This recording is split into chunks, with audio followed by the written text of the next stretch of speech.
Class 9 के प्यारे बच्चों, आप लोग कैसे हैं? उम्मीद करता हूं आप लोग स्वस्थ और मस्त होंगे और अपनी बोर्ड परीक्षा की तैयारी बहुत ही जबरदस्त तरीके से कर रहे होंगे।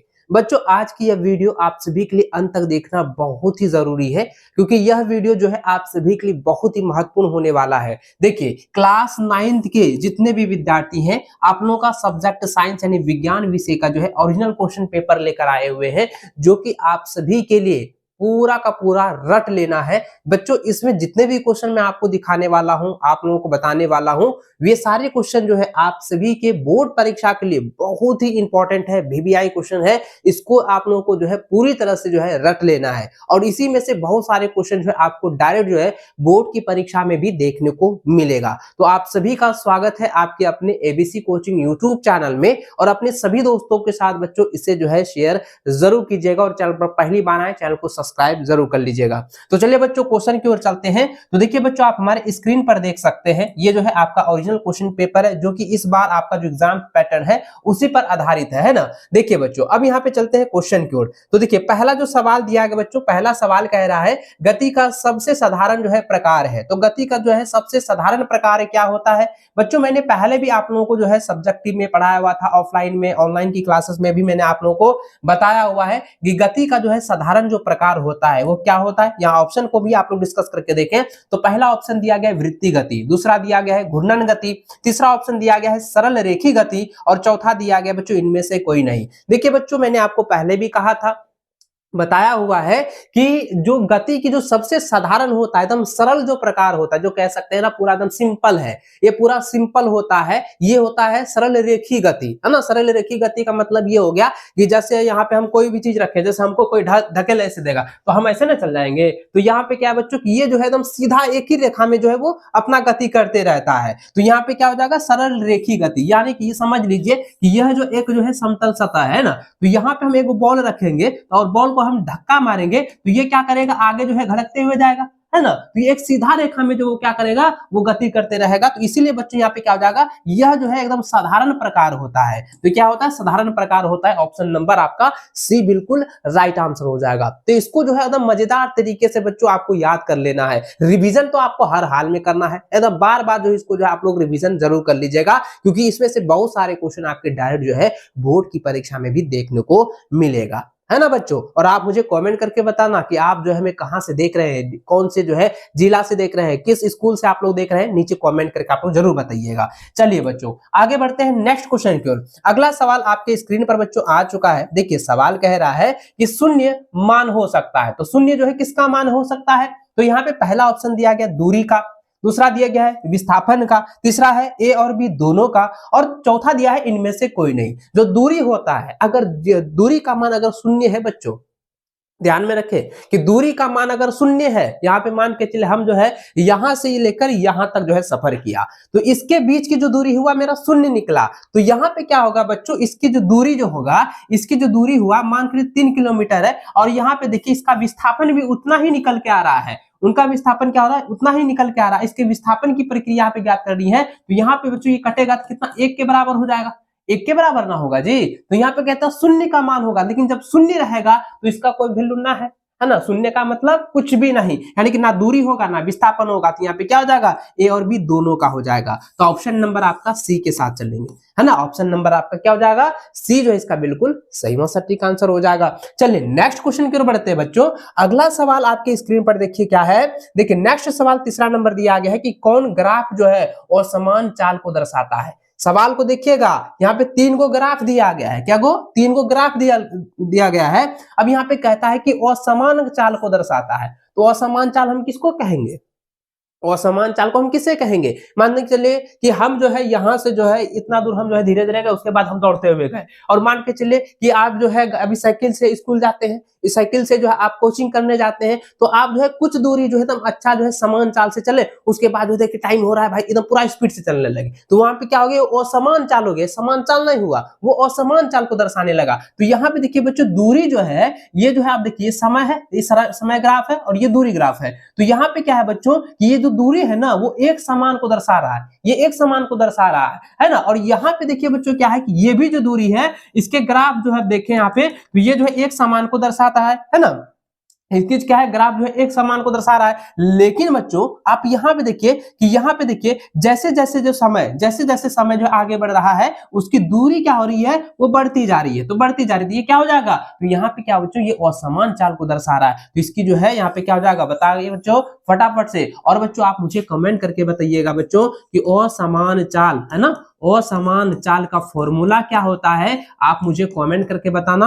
और चाल का फॉर्मूला क्या होता है, चाल तो आप लोगों को पता है दूरी बट्टा समय होता है। क्या होता है बच्चों कि दूरी बट्टा जो है वो समय होता है। और आप यहाँ पर देखें, आप यहाँ पर देखिए तो पहला जो है यहाँ पे क्या है, समय जो है बिल्कुल शून्य है और दूरी यहाँ पे नियत है। तो यहाँ पे क्या हो जाएगा, जब मान के चलिए बच्चों इसका हम निकालेंगे दूरी बट्टा समय पर, तो ये तो मेरा क्या हो जाएगा, तो यहाँ पे क्या हो जाएगा बच्चों, तो यहाँ पे मेरा मान जो है शून्य के बराबर निकलेगा। और यहाँ पे अगर निकालेंगे तो वो जिस प्रकार से दूरी का मान होगा उसी प्रकार जो है यहाँ पे समय का भी मान दर्शाएगा। लेकिन यहाँ पे क्या है कि दूरी जो है बढ़ती जा रही है और समय यहाँ पे क्या हो रहा है, देखिए समय के साथ साथ जो है दूरी बढ़ रही है। तो यानी कि मतलब क्या हो गया बच्चों, यह जो असमान चाल को दर्शा रहा है ना। तो ऑप्शन नंबर आपका जो है सी बिल्कुल सही व सटीक आंसर हो जाएगा, ऑप्शन सी के साथ चलना है। चलिए आगे बढ़ते हैं बच्चों अगले सवाल की ओर। अगला सवाल आपके स्क्रीन पर है, देखिए दिया गया है, कहता है कि निम्न में किसे जो है जड़त्व का नियम भी कहते हैं। अच्छा ये बताओ बच्चों, जड़त्व का नियम किसे कहते हैं, बताओ तो, जड़त्व का नियम किसे कहते हैं, है ना। आपने पढ़ा होगा गुरुत्वाकर्षण जड़त्व के नियम के बारे में, न्यूटन गति के नियम के बारे में, न्यूटन के नियम के बारे में। न्यूटन का जो है क्या गो नियम होता है, 3 गो नियम होता है, तो आपको मैंने बताया था। तो आप मुझे कमेंट करके बताइए कि जड़त्व किसे कहते हैं। इसका जो है आपको जो है पूरा जो है डिफिनेशन जो है लिख करके जो है कमेंट बॉक्स में बताना है ना। आप बताओगे ना बच्चों, मुझे उम्मीद है आप लोगों पर पूरा भरोसा है बच्चों कि आप जो है इसका आंसर दीजिएगा कि जड़त्व किसे कहते हैं। जो मैंने सवाल किया है इसका आप लोग जो है पूरा डिफिनेशन के साथ जो है लिख करके जो है नीचे कमेंट बॉक्स में इसका आंसर आप लोग जरूर दीजिएगा, मुझे पूर्णतः विश्वास है। चलिए बच्चों सवाल की ओर बढ़ते हैं। देखिए सवाल है बच्चों कि निम्न में जो है किसे जड़त्व का नियम भी कहते हैं। पहला दिया गया है गति के प्रथम नियम को, दूसरा है गति के दूसरे नियम को, तीसरा ऑप्शन है गति के तीसरे नियम को, और चौथा है इनमें से कोई नहीं। अब बताइए जड़त्व किसे कहते हैं, आप लोगों को पता है मेरे बच्चों, आप लोगों को पता है, यानी कि याद रखिएगा गति के जो है दूसरे नियम को, गति के दूसरे नियम को ही जड़त्व का नियम भी कहा गया है। ऑप्शन नंबर आपका बी हो जाएगा, ऑप्शन नंबर आपका बी जो है इसका बिल्कुल सही आंसर हो जाएगा, है ना। चलिए आगे बढ़ते हैं अगला सवाल। देखिए नेक्स्ट क्वेश्चन जो है बच्चों आपके स्क्रीन पर है, इसको आप लोग अच्छे से जो है ना याद करते जाइएगा, कॉपी में नोट करते जाइएगा। और इसका पीडीएफ जो है हम एप्लीकेशन पर शेयर कर देंगे, और आप एप्लीकेशन को जो है प्ले स्टोर पर जा करके एबीसी कोचिंग जो ऐप है उसको आप लोग डाउनलोड कर लीजिए। वहां पर आपको एप्लीकेशन मिल जाएगा। क्लास 9th वाले बैच में, क्लास 9th वाले सेशन में जो है वहां पे आपको क्या करेंगे, फ्री में जो है आप लोगों को जो है ऐड करा दिया जाएगा, है ना। तो आप वहां से जो है इसको डाउनलोड करके रख लीजिएगा अपने पास। और साथ ही बच्चों आप जो है टेलीग्राम पर नहीं जुड़े हैं, व्हाट्सएप ग्रुप में नहीं जुड़े हैं, व्हाट्सएप चैनल पर जो है नहीं जुड़े हैं, तो आप जुड़ जाइए, लिंक भी डिस्क्रिप्शन में दिया गया है। इंस्टाग्राम पर नहीं जुड़े हैं तो लिंक भी इसका डिस्क्रिप्शन में है, जाइए जुड़िए, वहां पे भी मैं शेयर करा दूंगा, ठीक है। चलिए अब देखिए बच्चों अगला जो सवाल है आपके स्क्रीन पर दिया गया है, कह रहा है कि 24 केजी है ना, 24 किलोग्राम द्रव्यमान की जो है वस्तु पर 96 न्यूटन की जो है बल लगाने से उत्पन्न त्वरण होगा। तो भाई यहाँ पे त्वरण कहे था निकालने के लिए, क्या कह रहा है बच्चों, त्वरण कह रहा है निकालने के लिए। तो हम क्या करेंगे, जो न्यूटन है उसको ऊपर कीजिए, और जो यहाँ पे द्रव्यमान का मान दिया गया है 24, इसको भाग दे दीजिए। तो इसका भाग देंगे कितना हो जाएगा बताइए, 24 चौके कितना 96, क्या हो जाएगा, मीटर प्रति सेकंड हो जाएगा, मीटर प्रति सेकंड स्क्वायर हो जाएगा, यानी कि मीटर प्रति वर्ग सेकंड हो जाएगा ना।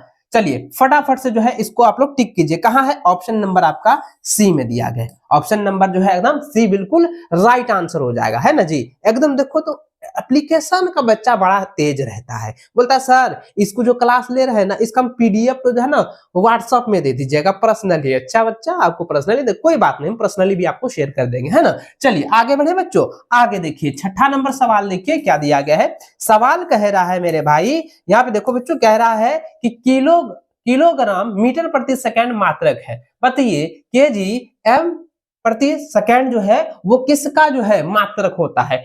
भाई ये तो आप लोगों को पता होगा, है ना, क्योंकि आपको मैंने पहले भी बताया था, यह जो होता है किसका होता है भाई, बल का होता है। किसका होता है, बल का होता है ना, बल का होता है भाई। ऑप्शन नंबर आपका ए जो है बिल्कुल सही आंसर हो जाएगा। चलिए आगे बढ़ते हैं। नेक्स्ट क्वेश्चन देखिए बच्चों, दिया गया है, कहता है कि सार्वत्रिक गुरुत्वीय स्थिरांक को दर्शाते हैं। तो देखिए सार्वत्रिक गुरुत्वीय स्थिरांक को जो है किससे सूचित किया जाता है, किससे सूचित किया जाता है बड़ो?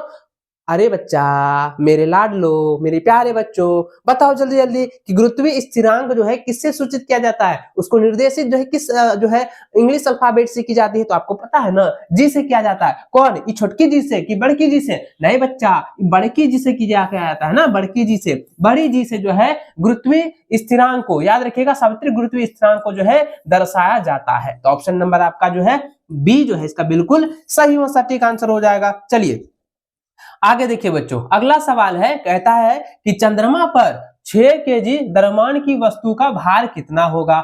चंद्रमा पर जो है कह रहा है, चंद्रमा पर, है ना, याद रखेंगे, चंद्रमा पर जो आपका मून है, चंद्रमा, चांद मामा, चांद मामा के ऊपर जो है वो 6 केजी जो है द्रव्यमान की वस्तु का भार कितना होगा। तो ये कई बार मैंने बताया बच्चों, कई बार मैंने आपको कहा था कि 9.8 न्यूटन होता है, 9.8 न्यूटन होता है। इसको आप लोग रट लीजिएगा, क्योंकि ये बार बार एग्जाम में पूछता है, एकदम रिपीट होता है बार बार, इसलिए इसको आप लोग जो है एकदम रट के जो खा जाइएगा, पूरी तरह से एकदम दिमाग में बैठा लीजिएगा, है ना। चलिए आगे बढ़ते बच्चों, नेक्स्ट सवाल दिया गया है कि जूल प्रति सेकंड किसका जो है मात्रक है। भाई ये तो कई बार मैंने आपको बताया है और आप लोग को पता होगा कि जूल प्रति सेकंड, जूल प्रति सेकंड किसका होता है, तो भाई शक्ति का होता है, शक्ति का ऐसा ही मात्रक होता है जूल प्रति सेकंड। तो यहाँ पे बच्चों अगर ये लिखा गया है, अगर यहाँ पे इस प्रकार से रहे, तो भाई आपको इसी प्रकार से भी समझ लेना है कि भाई जूल प्रति सेकंड है तो किसका होगा, पावर का, यानी कि शक्ति का होगा। तो ऑप्शन नंबर सी जो है इसका बिल्कुल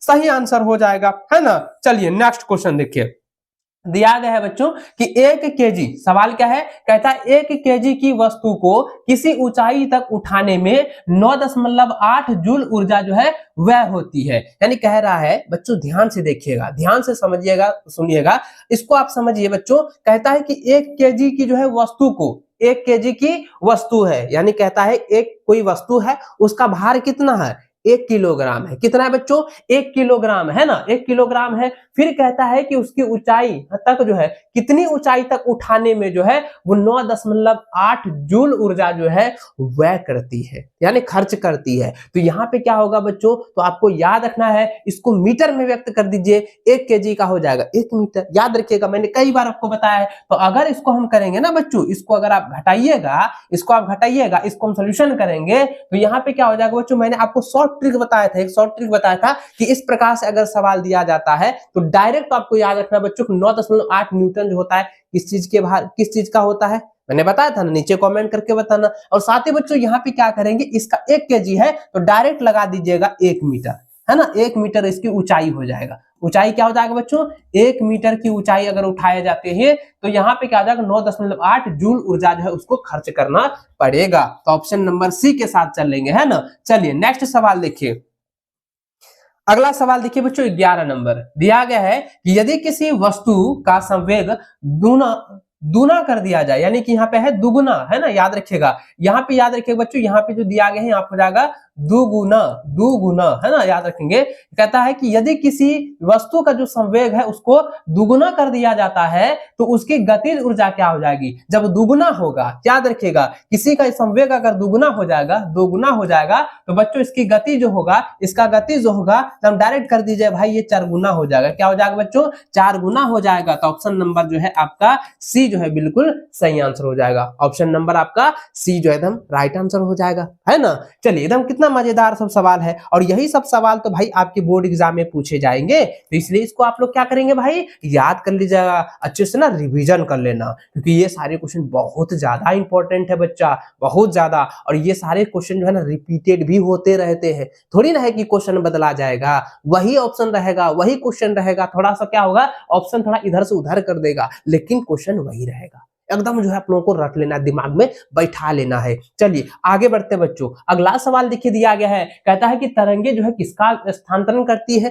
तरंगे किसका स्थानांतरण करती है? तो बच्चों पता है तरंगे क्या करती है, वो ऊर्जा का जो ना स्थानांतरण करती है। वो जो तरंगे होती है, याद रखिएगा, एक सतह हम ले लिए, यहाँ पर ऐसे जो तरंगे होती है ना, तो यहाँ पे क्या होता है कि इसकी जो है ना ऊर्जा का जो है ये क्या करती है, स्थानांतरित करती है, ऊर्जा को जो है बदलते रहती है। तो भाई ऑप्शन नंबर सी डी के साथ चलेंगे, ऑप्शन नंबर डी जो है इसका बिल्कुल राइट आंसर हो जाएगा। नेक्स्ट सवाल देखिए बच्चों, अगला सवाल आपके स्क्रीन पर आ चुका है, कह रहा है कि यदि कार्मिक संपीड़न एवं विरलन की दूरी जो है 5 सेंटीमीटर है तो इसकी तरंग दैर्घ्य का मान होगा, दुगुना कर दीजिए भाई, तो कितना हो जाएगा, 10 सेंटीमीटर होगा, है ना। 13 का क्या हो जाएगा बच्चों, 13 का फटाफट से बताइए कितना हो जाएगा, 10। अरे बच्चा ना ना ना ना, ये गड़बड़ हो जाएगा, दुगुना नहीं होगा, क्योंकि यहाँ पे सवाल कह रहा है कि यदि कार्मिक संपीड़न और जो है विरलन की दूरी कितना है, 5 सेंटीमीटर है, तो तरंग दैर्घ्य का मान जो है वही रहेगा। तो यहाँ पे तरंग दैर्घ्य का जो मान होगा बच्चों कितना हो जाएगा, 5 सेंटीमीटर ही रहेगा। तो यही वाला जो है एकदम बिल्कुल राइट आंसर हो जाएगा, ऑप्शन नंबर ए इसका 13 का सही आंसर होगा। चलिए अगला सवाल देखिए, दिया है कि निम्न में कौन जो है पदार्थ नहीं है, कहता है कि कौन पदार्थ नहीं है। पदार्थ के बारे में आपको मैंने बताया था ना कि पदार्थ किसे कहते हैं, जो स्थान घेरती है, उसको हम पदार्थ कहेंगे बच्चों। यहाँ पे देखिए लालटेन जो होता है वो स्थान घेरता है कि नहीं घेरता है, आपने लालटेन देखा ही होगा ना, लालटेन जो होता है वो स्थान घेरता है, इसका एक आकार होता है, चम्मच भी है वो स्थान घेरती है, उसका एक जो है आकार है, कलम भी एक स्थान घेरती है, उसका भी कोई आकार है। लेकिन जो विचार हम लोग करते हैं, जो हम लोग सोचते हैं, थिंकिंग करते हैं, तो क्या उसका कोई आकार है ना, उसका कोई भार है नहीं है। तो यहाँ पे क्या है बच्चों, विचार जो हम लोग सोच रहे हैं, जो मेरे मन में जो है थिंकिंग आ रहा कि ना इस बार ना बोर्ड परीक्षा में हम टॉपर करी देखा भाई, साहब को टॉपर करी देखा भाई, हमें देखा कि हमारा अंदर भी हर क्षमता है कि हमें हौ बच्चा से बढ़िया रिजल्ट आने पारे छे।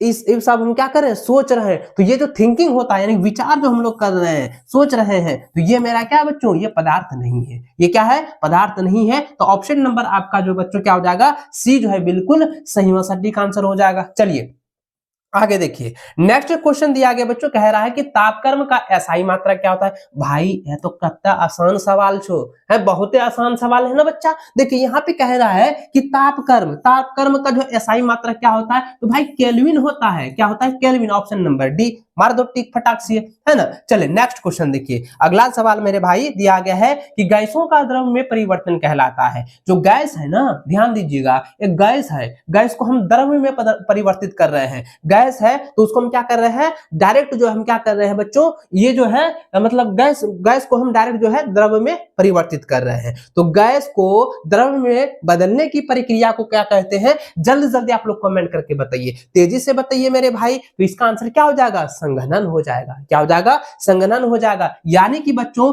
आपने देखा होगा कि गर्मी के समय में तालाब से जो है यह जो भाप बनकर जो है ये बादल का जब निर्माण करती है, तो बादल का निर्माण जब करती है तो सबसे पहले क्या कठोर थोड़ी ना होता है, वो द्रव अवस्था में हो जाता है। तो ये जो वाष्पीकरण होता है, तो यहाँ पे वाष्पीकरण जो होता है ये क्या करती है, एक जो है द्रव का निर्माण करती है। तो बच्चों क्या हो जाएगा, ये जो है संघनन हो जाएगा, है ना, परिवर्तन कहलाएगा। गैस का द्रव में परिवर्तन क्या कहलाएगा, संघनन कहलाएगा। तो ऑप्शन नंबर सी जो है इसका बिल्कुल राइट आंसर हो जाएगा। ऑप्शन नंबर सी इसका राइट आंसर हो जाएगा, संघनन। चलिए अगला सवाल बच्चों दिया गया है, कह रहा है कि बारूद है। बारूद क्या है बताइए, तो बारूद एक मिश्रण है ना जी। बारूद क्या है, मिश्रण है, तत्व है, यौगिक है, या इनमें से कोई नहीं, बताइए। हम तो पहले ही आंसर बता दिए। क्या होता है बच्चों कि बारूद जो होता है एक मिश्रण होता है।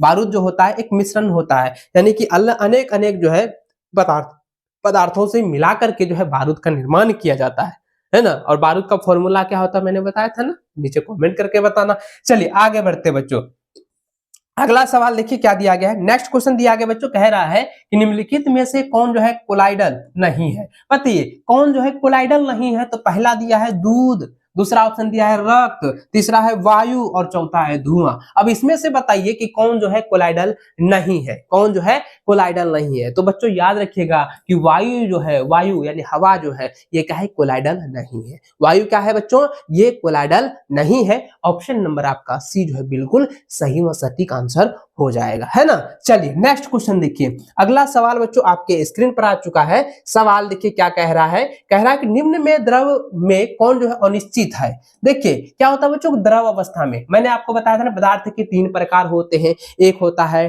ठोस, द्रव और गैस। क्या होता है बच्चों, पदार्थ के 3 प्रकार, क्या क्या होते हैं, पदार्थ के 3 प्रकार होते हैं। पहला क्या होता है बच्चों, पहला होता है ठोस अवस्था या ठोस पदार्थ कह सकते हैं, दूसरा होता है द्रव अवस्था, है ना, या द्रव हो कह सकते हैं, या तीसरा कहेंगे बच्चों गैसीय अवस्था या गैस, है ना। चलिए फटाफट से बताइए, ठोस किसे कहेंगे, द्रव किसे कहेंगे और गैस किसे कहेंगे। तो बच्चों यहाँ पे देखिएगा, ठोस में क्या होता है, भार और इसका आकार जो है निश्चित होता है, निश्चित होता है। लेकिन बच्चों द्रव में क्या होता है कि द्रव जो आकार है वो अनिश्चित होता है, और गैस में क्या होता है कि इसकी आकार और भार पूरी जो है अनिश्चित होता है, दोनों अनिश्चित होता है। तो याद रखेंगे यहाँ पे कह रहा है कौन सा, जो द्रव में जो है कौन अनिश्चित रहता है, तो द्रव में जो है आकार जो है अनिश्चित रहता है, आकार अनिश्चित होता है। ऑप्शन नंबर बी के साथ चलेंगे, है ना। चलिए नेक्स्ट क्वेश्चन देखिए बच्चों, अगला सवाल है कि निम्न में जो है कौन द्वितीय परमाणुक है, निम्न में कौन जो है द्विपरमाणुक है ना, द्विपरमाणुक है।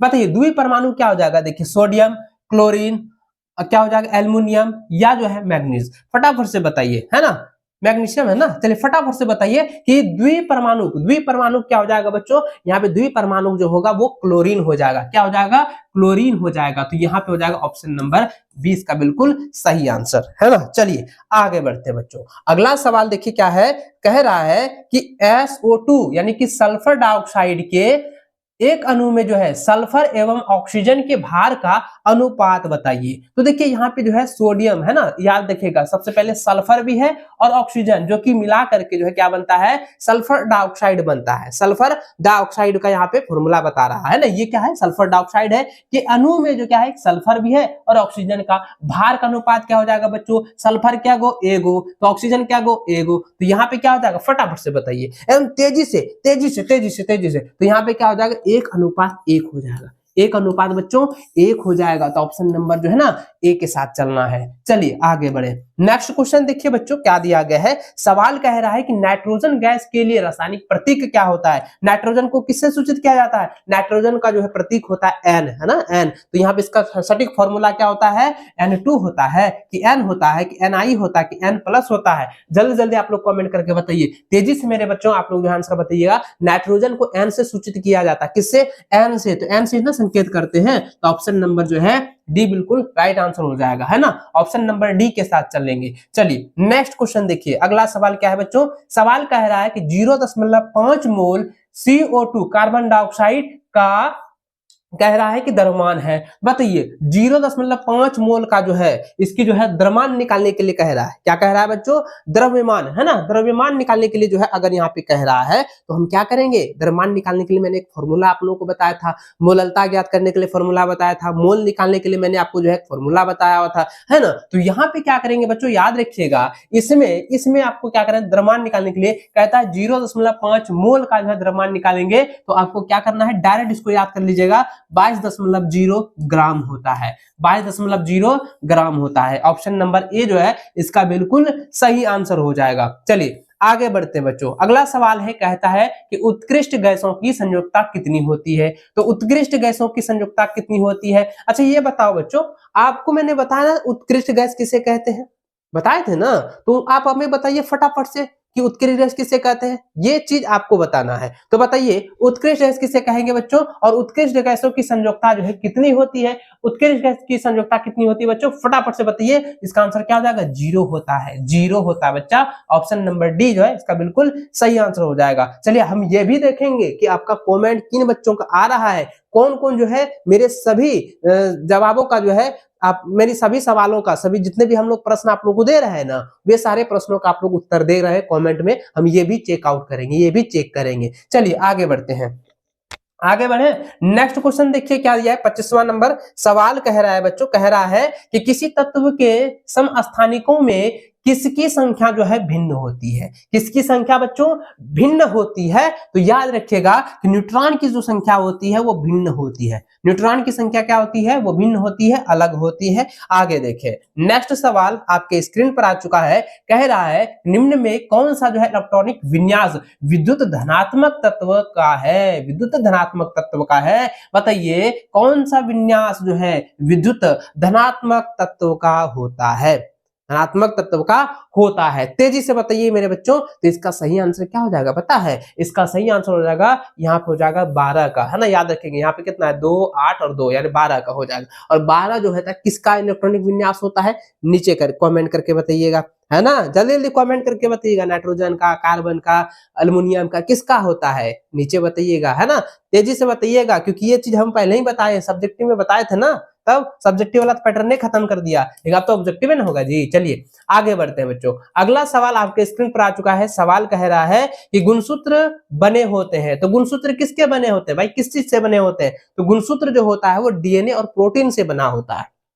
गुणसूत्र जो होता है डीएनए और प्रोटीन से बना होता है। तो ऑप्शन नंबर जो है आपका डी बिल्कुल सही आंसर हो जाएगा।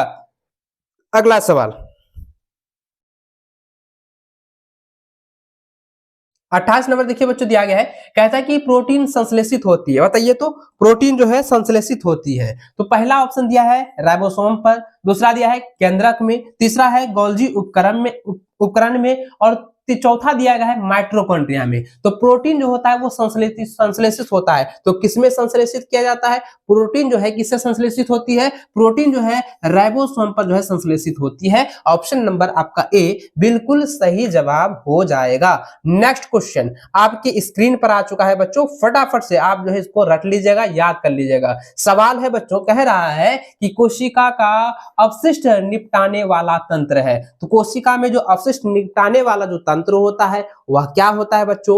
वह होता है बच्चों मेरे, क्या होता है, जल्दी जल्दी से कमेंट कीजिएगा, वह क्या होगा? वह देखिए क्या हो जाएगा, क्या हो जाएगा बच्चों? प्लास्टिड नहीं होगा। ये क्या है? राइबोसोम, बिल्कुल राइबोसोम होगा। और आगे देखिए क्या है? माइटोकॉन्ड्रिया, ये होगा नहीं। तो इसका ऑप्शन नंबर जो है बी इसका बिल्कुल सही जवाब हो जाएगा कि कोशिका का जो है अपशिष्ट निपटाने वाला जो तंत्र है वह क्या है? लाइसोसोम है। क्या है बच्चों? लाइसोसोम है। ऑप्शन नंबर बी इसका बिल्कुल सही आंसर हो जाएगा। चलिए तीसरा नंबर सवाल देखिए, कहता है एक संयोजी उत्तक है। क्या कह रहा है कि एक जो है संयोजी उत्तक है। पहला है एक रक्त दिया है यानी ब्लड, दूसरा दिया है अस्थि, तीसरा है कंडरा, और चौथा दिया है इनमें से सभी। तो ये बताइए बच्चों, संयोजी उत्तक किसे कहते हैं? बताइए, संयोजी उत्तक किसे कहते हैं? बच्चा पढ़ाया हुआ है। तो यहाँ पे क्या हो जाएगा, ये ब्लड जो होता है, रक्त जो होता है ना, ये जो है एक संयोजी उत्तक है। ये क्या है? संयोजी उत्तक है। तो ऑप्शन नंबर ए के साथ चलेंगे। ऑप्शन नंबर आपका ए बिल्कुल सही आंसर हो जाएगा। अगला सवाल देखिए बच्चों, दिया गया है कि रक्त के तरल भाग को क्या कहते हैं? तो रक्त के तरल भाग को क्या कहा जाता है बच्चा? पहले भी मैंने बताया था, रक्त के तरल भाग को क्या कहा जाता है? रक्त के तरल भाग को धमनी कहा जाता है। क्या कहा जाता है? धमनी कहा जाता है। ऑप्शन नंबर डी जो है इसका बिल्कुल सही आंसर होगा। चलिए आगे बढ़े। अगला सवाल बच्चों दिया गया है, क्वेश्चन कह रहा है, कहता है कि असमतापी जंतु है। असमतापी जंतु, असमतापी जंतु है। तो यहाँ पे पहला है मगरमच्छ, दूसरा है छिपकली, तीसरा है सांप, और चौथा दिया है इनमें से सभी। असमतापी जंतु किसे कहेंगे? आप जो है इसका आंसर मुझे कमेंट बॉक्स में दीजिएगा। तो इसका सही आंसर क्या हो जाएगा बच्चों? फटाफट से बताइए। असमतापी जो होगा यहाँ पे मगरमच्छ हो जाएगा। क्या हो जाएगा? मगरमच्छ होगा। तो ऑप्शन नंबर जो है ए के साथ चलेंगे। ऑप्शन नंबर आपका ए जो है बिल्कुल सही व सटीक आंसर होगा। चलिए नेक्स्ट क्वेश्चन देखिए बच्चों, अगला सवाल आपके स्क्रीन पर आ चुका है। देखिए 33वां नंबर कह रहा है कि मछली के हृदय में कितने कक्ष होते हैं? तो मछली के हृदय में जो है 3 कक्ष होते हैं। ये तो कई बार मैंने आपको बताया है। तो 3 कक्ष होते हैं ना। मछली के हृदय में कितने कक्ष होते हैं? 3 कक्ष होते हैं। तेजी से बताइए, अभी तुरंत मारेंगे तो आप लोगों को, है ना, तुरंत मारेंगे, थापड़े थापा मारेंगे। अरे बच्चा, कई बार मैंने आपको क्या बताया, तो मछली के जो हृदय होते हैं, मछली के जो हृदय होते हैं ना, जो दिल होता है, उसमें मात्र 2 कक्ष होता है। क्या वो होता है? बताइए तेजी से, क्या वो कक्ष होता है? 2 कक्षे होता है उसमें। तो यहाँ पे ए के साथ ना चलेंगे तो बी के साथ ना चलेंगे, 3 गो नहीं होता है। मछली के हृदय में 2 कक्ष होता है। क्या 2 कक्ष होता है। ऑप्शन नंबर ए इसका बिल्कुल सही आंसर होगा। चलिए आगे बढ़ते हैं। अगला सवाल बच्चों दिया गया है, कहता है कि ऑर्थोपोडा समूह का एक जंतु है। बताइए, ऑर्थोपोडा समूह का एक जंतु है। बताइए ऑर्थोपोडा जो है किस समूह का जंतु है? तो ऑर्थोपोडा जो होता है बच्चों, वह जो है केकड़े समूह का जंतु होता है। केकड़े समूह का जंतु होता है। तो यह जो हो जाएगा क्या? ऑर्थोपोडा समूह का एक जंतु क्या हो जाएगा? केकड़े हो जाएगा। ऑप्शन नंबर ए जो है इसका बिल्कुल सॉरी, ऑप्शन नंबर सी जो है इसका बिल्कुल राइट आंसर होगा, केकड़े। चलिए अगला सवाल देखिए, नेक्स्ट क्वेश्चन आपके सामने आ चुका है, कहता है सजीवों का मौलिक इकाई क्या है। देखिए सजीवों का मौलिक इकाई जो होता है ना भाई, सजीवों का जो मौलिक इकाई जो होता है वह कोशिका होता है। क्या होता है? कोशिका यानी सेल होता है। तो ऑप्शन नंबर डी के साथ चलेंगे। ऑप्शन नंबर डी जो है इसका बिल्कुल राइट व सटीक आंसर हो जाएगा। अगला सवाल देखिए 36वां नंबर दिया गया है, कहता है कि जिन रोगों की अवधि जो है कम होती है उन्हें कहते हैं। तो जिन रोगों की अवधि, जिन रोगों की अगर जो है सीमा जो है यानी समय सीमा जो है वो कम होती है, जो रोग जो है जल्दी जो है ठीक हो जाता है, जो रोग जल्दी से जो है ठीक हो जाता है यानी कि उसका जो है समय जो है कम होता है, तो उन्हें क्या कहा जाता है? उन्हें बच्चों क्या कहा जाता है? तेजी से बताइए, उन्हें क्या कहा जाता है? तो उन्हें जो है तीव्र रोग कहा जाता है। उसे क्या कहेंगे? तीव्र रोग कहा जाता है। यानी कि अभी तुरंत बुखार चढ़ा, बुखार तुरंत उतर गया, है ना, उसकी समय अवधि जो है कम होती है, बहुत कम होता है, उसको हम लोग तीव्र रोग कहेंगे, है ना। और दीर्घकालिक रोग कैसे किसे कहेंगे? यानी कि जो लंबे समय तक जो है अपना जो है रोग जो है शरीर को जो है, मतलब क्या कह सकते हैं कि किसी को अगर रोग लग गया तो वो लंबे समय तक बीमार रह रहा है, तो उसको हम कहेंगे दीर्घकालिक रोग, है ना। तो यहाँ पे अगर तुरंत खत्म हो रहा है, कम अवधि है, तो यहाँ पे हो जाएगा तीव्र रोग हो जाएगा। ऑप्शन नंबर ए जो है इसका बिल्कुल सही आंसर होगा।